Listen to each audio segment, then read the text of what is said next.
You're listening to the Back Home Network, presented by Homefield Apparel.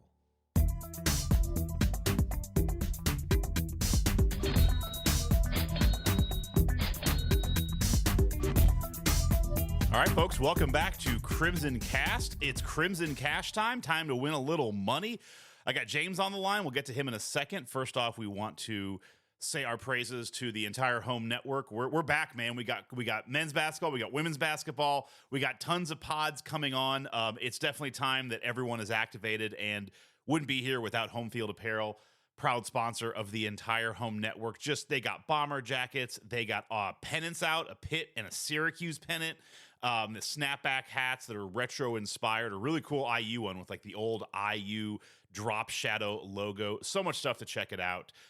Check them out, homefieldapparel.com. I'm looking at their website now. Still got the Boston. I need to buy the Boston hoodie. The Boston University hoodie is really, really nice. Throwback basketball championship t-shirts. Just go there, have fun. And if you've not purchased, use the promo code HOME23 for 15% off your first purchase. Oh, Auburn has a really cool War Eagle bomber jacket. All right, well, go check them out. You'll be there for a while. And without further ado, I bring us James to do a little Crimson Cash. Man, how you doing? Oh, we lost our ass last week, Scott. But onward and upward. So. We did not do great. We have Iowa. The worst was the Purdue game. That was the Yeah. worst because Michigan had the cover, and then Purdue with like 11 seconds. That was fucking heartbreaking because my entire day, I could have made up the rest of a shitty day on that. And then it just became like an ultra shitty day. So we will not speak of last Saturday again, and we will move on. I know you asked me right before we started. I saw Victor Wembanyama this week. It was awesome. Slender Man. The Slender Man. Yeah, I saw him. He did not have his best game. I was shocked that he played because he played the night before, had a really good game against – it was in San Antonio. I forget who they were playing, but he had 38 points. And I was like, well, there's no way he's playing a back-to-back. Like the Spurs are the ultimate like rest guys, load management team. But he played. Like we get there with my wife. I'm like, I'm searching Twitter. Like I don't see any, Wembanyama's out. His name's on the scoreboard. And I'm like, I'll believe it when I see it. And I saw it. And he's a sight to behold, man. It's something else. I know on the broadcast, Buckner was talking about how he looked so gassed and it was like the second quarter. And he did look kind of gassed. So, Pacers scored 154 points in that game or something. So you got to see a lot of points. 152. Yeah, it was. I mean, the rest of that team is pretty garbage. And Wembanyama was pushing, did not look great in that game. But you saw things like he had a block of. I know Isaiah Jackson blocked him. I think he also blocked Isaiah Jackson. But he had a block of a Pacer where he just like put it against the backboard and then just like pulled it back down. Just unbelievable stuff in transition. 7-4 just pulls up for a sweet 3-pointer, like had it between the legs, layup, like just some stuff I've not seen before. There's like glimpses, like every game he does something where it's like, this dude is special. He's 19. He's got to bulk up. Like Obi Toppin we have nice seats kind of down in the corner. And on every free throw, like Obi Toppin just loved like pushing him out of the way. And like, he's got to get some bulk in him because guys just are going at him. But it was fun to watch. God, could you imagine what Lambeer would have done to that poor son of a bitch? Oh, elbow right in the face. Elbow right to everywhere. Yeah, I would have just shoved him out. Lambeer is like it's Lambeer or Charles Oakley. This guy wouldn't have lasted 10 seconds in the post in the 80s. Yeah, it's that's a fair point. Anthony Mason, like just him against the 93 Knicks would have been wild. Dale and Antonio Davis from the Pacers did a bit of elbowing themselves. Yeah, Lambeer is one where it's like he's so of an era. Like I think it's tough to compare eras, but like if George Mikan played today, it's like he'd have a different type of game. And I'm sure Kevin Durant could go back and play in the 40s and 50s, but like Lambeer is one of those where it's like I don't know how his skills translate anything else but the era he played in. Oh, he had that wonderful top of the key 3-pointer where he'd like put the ball over his head with like both hands and like shoot from on top of his head, like almost. It was the most bizarre looking thing, but it went in. Yeah, it does. So, all right, well, people are here for football talk. We got another week of Big Ten lines to go through. We will save the noon IU game for last in the noon section. But of the first 2 noon games, let's go with the big one first, man. We got Michigan, Spygate. It's spying season. Everyone, like you said, man, it's such a nothing burger. Now, like Purdue gets all high and mighty, and then suddenly they look like they're stealing signals. Like it's a stupid rule. I could care less about it. But either way, Michigan is at Penn State. Michigan comes in as a 4.5-point favorite. Let us just take a moment to remember the words of the great Jerry Tarkanian. 9 out of 10 guys are cheating. The other one's in last place. So I love the Michigan Wolverines to cover this 4.5. Yeah. I actually think that's really low and generous for the bettors. I've seen both these teams play multiple games, and one of them looks like the best team in the country, and the other looks like a middling Big Ten team. Yeah. And so I'm going to take Michigan, and I'll lay the 4.5. I think they win by a touchdown. I agree with you, man. I really do. I think Franklin has a just horrific record against like top 10 teams. He's really good at being the best of the middle teams in the Big Ten. He's just not good at those elite level. This is not a game that normally James Franklin's able to get his team to win. Absolutely. Yeah. Now, they do have a nice home field advantage there, but I don't think that's going to bother Michigan. That's a veteran team who's played in huge games before. They played a loud environment. I mean, yeah, they went to the Horseshoe playoffs last year. Yeah, I mean, so I don't think Beaver Stadium is going to scare them. I really like Michigan in this game. All right, we have Maryland at Nebraska. I have a question for you, James. So Maryland is a 2.5-point favorite going into Nebraska. I swear to God, every week I think Nebraska loses. Like I look at the scoreboard, it's like, man, Nebraska's bad. They're 5-4. How'd they get to be 5-4? Like I know there's 5 wins in there that I haven't seen, but it feels like Nebraska loses every week. So I want to officially put that under review with the Big Ten. Like let's see if we can do some advanced scouting and see what's wrong with that. It just every week it feels like, man, Nebraska sucks. But they're 5-4, but they're still not good enough to be a favorite at home. Maryland is a 2.5-point favorite. Yeah, Maryland's kind of collapsed here down the stretch. Yes. Nebraska, here's how they do it. Their defense is pretty good, and they're a well-coached football team.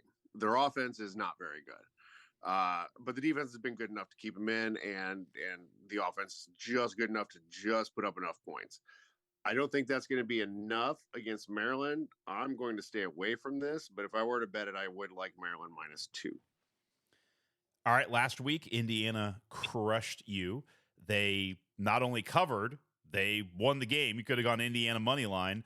As we both know, we are in playoff mode, my friend. It's the playoffs, Tom Allen playoff mode. But there is, it all continues to go downhill. And what I mean is that as you look at the last 4 opponents, I think they kind of go in, Wisconsin was the toughest. I think Illinois is going to be the second toughest. And then you could debate, Michigan State and Purdue are both of their own.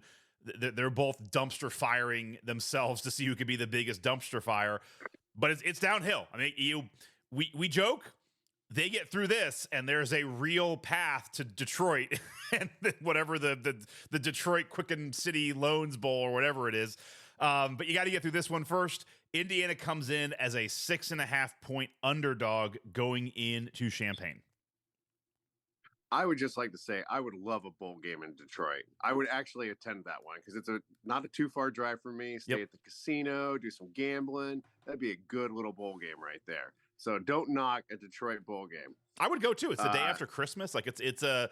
I honestly, if they team, if they win, if Indiana wins out and goes to, I think it's the Quicken Loans Bowl, or if they go to that one in Detroit, I'd probably be going. Okay. Well, we'll make a pact then. We'll do that. If they make the bowl game, we'll head there. However, I don't think they're going to win against Illinois, which they kind of have to do, right? Right. So, I mean, I don't think that's going to happen. Now, will they cover the 6.5? I think they might do that. But I don't think they're going to win this game. How about let's do this, James. Let's put it right now on the pod. If Indiana makes it, we have hope. That's all we have now is we have hope ahead of us. If Indiana gets there and wins the next 3 and goes to Detroit, assuming that the Rose Bowl and the Peach Bowl don't want Indiana, they pass on us as a 6-6 team. If we go to Detroit the day after Christmas, I think you and I should go, and we should have a live taping of Crimson Cash, and then we just do the rest of the bowl picks for the rest of that season. We pick up a spot, pick a spot in Detroit. We'll go to a casino somewhere, just do a live show, and anybody who wants to join can come see us. I love that idea. We'll make it happen, but the Hoosiers have to do their part. Yes, they do. Nothing could be more sad than two podcasters and a couple of other degenerate gamblers in Detroit the day after Christmas to watch a 6-6 IU football team probably lose. So that would maybe be the saddest live podcast event. But we have to pick it almost have to be like at a Waffle House, or we have to pick somewhere really sad and depressing. We'll just go to the blackjack tables. That'll cure all our woes. Yeah. Luke Altmaier may not play for Illinois in this game. He's battling some stuff, so that could kind of affect things. But Illinois has been kind of plucky. They went up to Minnesota and won that game. Now they were I think a 2-point dog, but they went up there and won outright. The over/under on this thing's at 44. I like the over. IU's been averaging 22 points a game the last two contests, and Illinois has not been awful offensively the last couple of weeks as well. So I think the over is in play here, and I think that's probably the best bet on this game. So what I'm going to do is I'm going to take the over, and I'm going to root for points so that I don't have to root against my Hoosiers. That's fair. I don't know why this team. I've not. That felt crappy last week. I just want to go on record. It felt real crappy last week. I felt good that they won. I felt bad about losing the money, but I felt shitty. Oh man. So you don't bet against your team. It's tough. I felt like a bad fan. Yeah. And a bad better. Two of the worst things. Yeah, and a bad better. Yeah. I've not bet IU football mostly this season just because I can't get a handle on this team, and the handles that I have where I'm not sure they're good. I did bet the Maryland one. But I'm like you. I don't like betting against my team.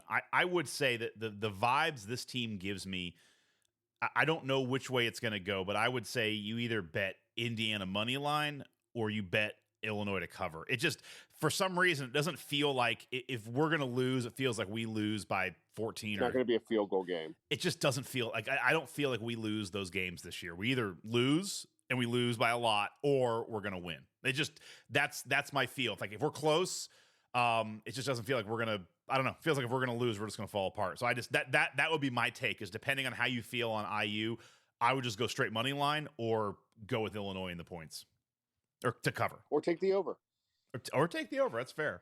One note about their remaining three games. Yeah. If you were to go through and pick the three Big Ten teams you wanted to play the most, we've got two of them probably on that list. Yeah, maybe. I would say you probably swap out Illinois with Northwestern. Yeah.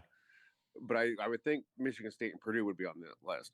However, I would conversely say if any of those teams were looking at a 3-game stretch and could pick any team, IU is probably also on their list. So just something to think about. That's something Galen has said to me multiple times this year, is like Michigan State also gets to play Indiana. Like that's the reverse of it.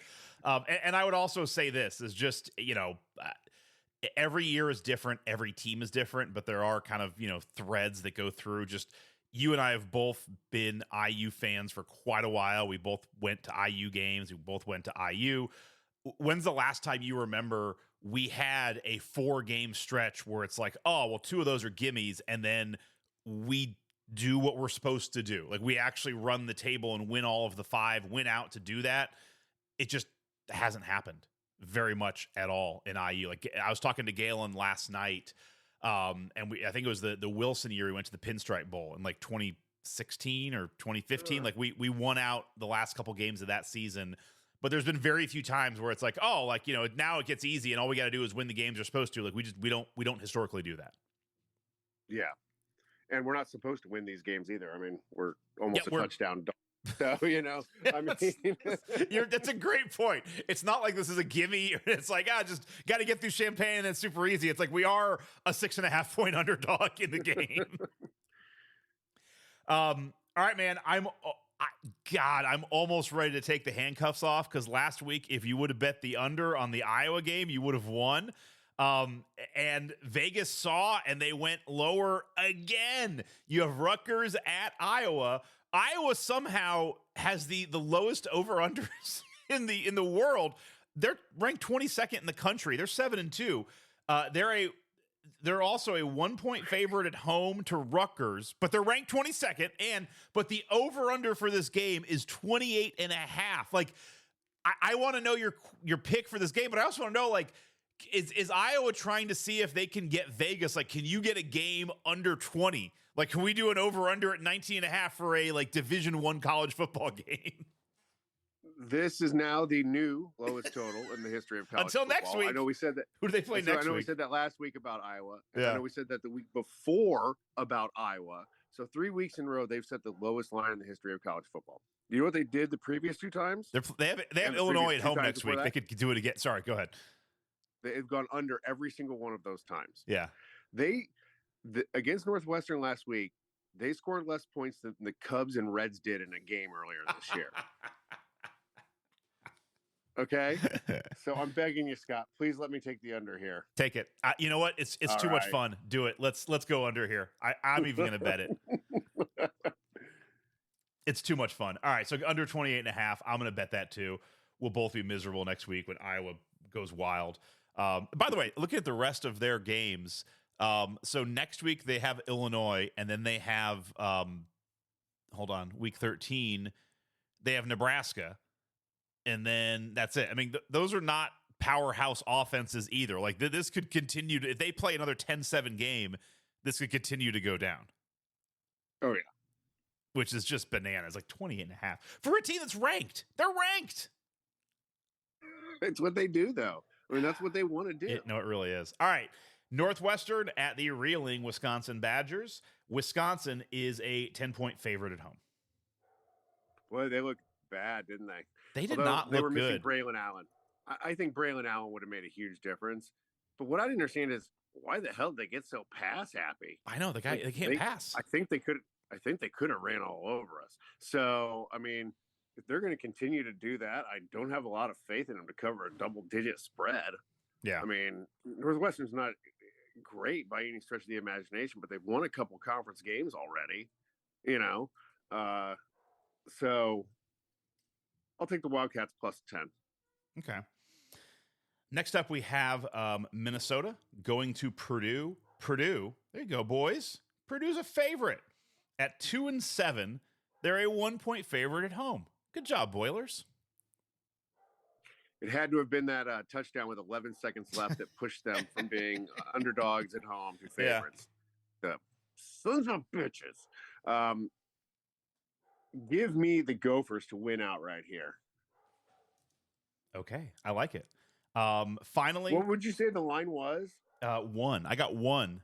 Purdue a 1-point favorite. Nice. Yeah, that's Vegas being like, just got to have a favorite. We can't have a pick 'em. Like we'll give a favorite. Like who cares? Finally, you have Michigan State at Ohio State. Nice to see Michigan State in the Indiana line zone. They are a 31.5-point underdog going into Columbus. Wow, that seems like a huge line. We haven't seen one of these in a while in a non-Indiana or Purdue game. Or non-Michigan game, really. I know. Because Ohio State hasn't had one of these this year. Yeah. One of these kinds of spreads. And they haven't been putting up those kinds of points either. They haven't. I'm going to take 31.5 here. It's just a lot of points. I kind of agree with you. All right, to some of our favorite non-Big Ten teams, we have Colorado is hosting Arizona. Colorado, the shine is off, man, 4-5. They are a 10.5-point underdog hosting the Wildcats. Yeah, I had them at 10. I got the over-under at 54.5. I like the over here. And I like the Wildcats to cover. Okay. Last one, we have USC. Washington's off this week. We have no, they're not. No, they're not. My bad. Oh, this is the game of the week. This is the God. I would edit it out, but I don't want to. I flew right by him, man. The logo, I missed it. You're right. Utah is at Washington. It is the game of the week. Washington, man, they're hosting Utah, and they are a 9.5-point favorite. Over under is 50. That looks juicy. What you got? Yes. I love the over here.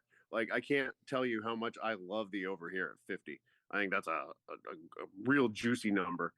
And I like Utah getting almost 10 points on the road. And Utah, they'll give up some points, but they'll score some points too. They got a pretty good ground attack. I think they'll stick with them. It'll be similar to that Southern Cal kind of game. But I really like the over on this one. I do too. So you like Utah and the over. Yes. All right. Next, I don't like Utah to win. I like Utah. Yeah, Utah plus the points and the over. Would you parlay those together? I would not be shocked if Utah wins this game. Okay. That's what they do. They go around and spoil every Pac-12 team's season. They just go from team to team, spoil their season, and end up winning the Pac-12 championship. I hope not. I'm rooting for Penix, as I think we all are.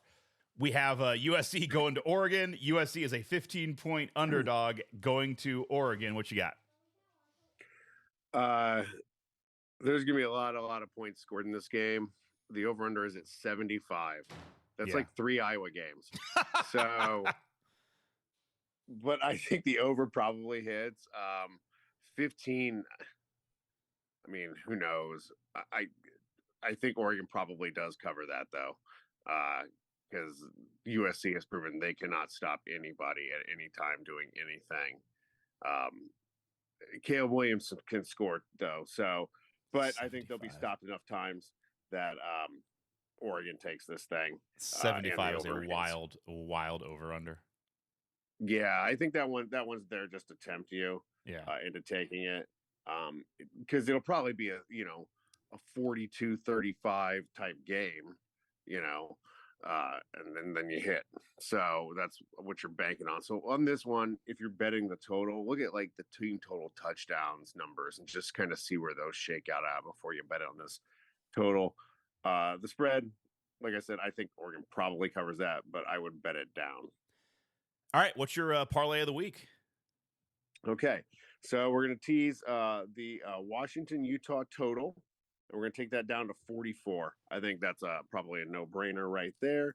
And then we're going to take Arizona, and we're going to tease that down to 4. And so we got Arizona -4 against Colorado. We've got Washington-Utah total over 44. And then our Big Ten one, we're going to take the Iowa total, and we're going to bump that up to 34.5. And I think that we're probably going to be safe on that. That's like 2 Iowa games. So I like everything just being like parlance is like, how many Iowa games is this? We consider that like a 13-point football game total. Like, I don't know. I don't know what the Iowa number is. Is it a 15-point game? That sounds like something Kirk Ferentz would like. Anything less than 15. Let's keep it under 15, like boys. 14-10. That's a good win. He said his favorite win ever was 3-2. So that sounds like him. There's no line for the Indiana Army game.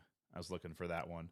Although we do have tonight, I think it's University of Southern Indiana, or is that Michigan State? USI. Oh yeah, Michigan State plays SIU. Southern Illinois? I don't know. It's showing USI on mine. Oh.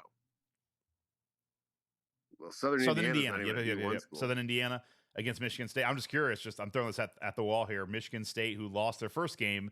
I don't think USI is as good as James Madison, but they are a 31.5 point favorite. Do you think they get it right and win by? That's a lot for them to win by. For a team that went 1 for 20 from 3.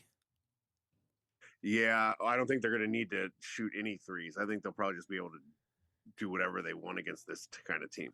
Yeah. Is this team D1? Because they may not even be a D1 team. I'm not sure. So I don't think that's too much to ask, especially after losing to James Madison. I got a feeling some players are going to show up tonight. I would agree, but 31.5 is a lot to figure out on. Yeah, but can you imagine the defense they're going to play? I'm sure Izzo was on their asses. I would agree. This is why I should. They may put the clamps down. I don't know. I don't know. We'll see if they're USI. actually any good. I don't know anything about them. I need to look at it.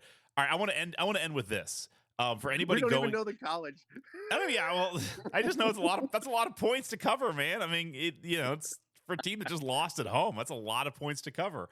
But I got to see who they're playing. I want to end with this. Just anybody who's going to the Empire Classic, I got my tickets through IU, and they just I can't believe this is real, the way we're actually doing things these days. But I got an email from Indiana yesterday that I will be getting my tickets. They will be being delivered to me. But I said, look out for 2 separate emails. This has to be the way Madison Square Garden does it, because it obviously is not the way Indiana does it. Thank God my dad was not getting these tickets at 93. Thank God he's still alive, which is great. But it's like he would never have figured this out. You are going to receive, this is Indiana, I'm reading the email. By the end of business on Friday the 10th, you will receive 2 emails from Madison Square Garden that will include links to accept your tickets. But these emails will not come from Madison Square Garden. The tickets for Sunday's games will come from David Salatan, and Monday will come from Mike Asmussen. They will be stated as the sender. Please recognize these emails. They are legitimate, and follow the directions to accept. So it's like, why is Madison Square Garden not just giving me the tickets? Why is it David Salatan and Mike Asmussen? From my time working in IT security, I would have advised you not to click on any links associated with those names. No, I know, but that. I got them.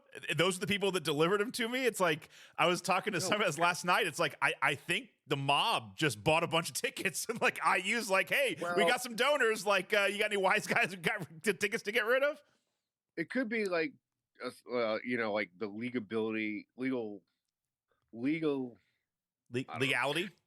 legality of scalping tickets or ticket transfers in different states. And New York, I'm guessing, is different, because like you always see on movies, like scalpers are always like, hey, like they're hidden in like an alleyway in New York, and it's like nobody cares, just walk up and sell your damn ticket in downtown Indy. So that could be it. It could, but these aren't scalped. I bought these through IU. Like, these are IU's tickets to sell to their fans. Anyway, it's more of a funny thing. It's just like, it's a wild, I'm sure knowing IU's fan base is not, seems to skew older. I'm sure that the number of calls to the IU ticket office was high, and the number of people who are going to go to Madison Square Garden without tickets, or like not having it down, just have the email without the tickets. Like, it's going to be, I feel bad. Just get your tickets on your phone, people. Make sure you got it loaded. Oh no, old people are making that trip to New York City. You don't think so? Yeah, you're probably right. No, that's a young man's trip. I'm going. I'll be there. Well, with some exceptions, I guess. Yeah. It's a young man's trip. That's fair. All right. Well, James, hey, it was awesome. I'm looking forward to some Iowa. I'm happy we took our handcuffs off. We're going to ride it. If it goes lower every week, we can keep betting Iowa unders. And then we'll see what our Hoosiers give to us at Illinois on Saturday.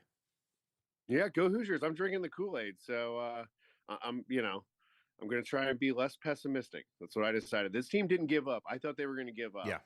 I thought they were going to fold, and they didn't. And good for them. So Agreed. Let's go. I agree. Now finish it off. So, as always, thank you guys for listening. Got a couple weeks left. We're in the home stretch here. But for James, this is Scott for Crimson Cash, signing off.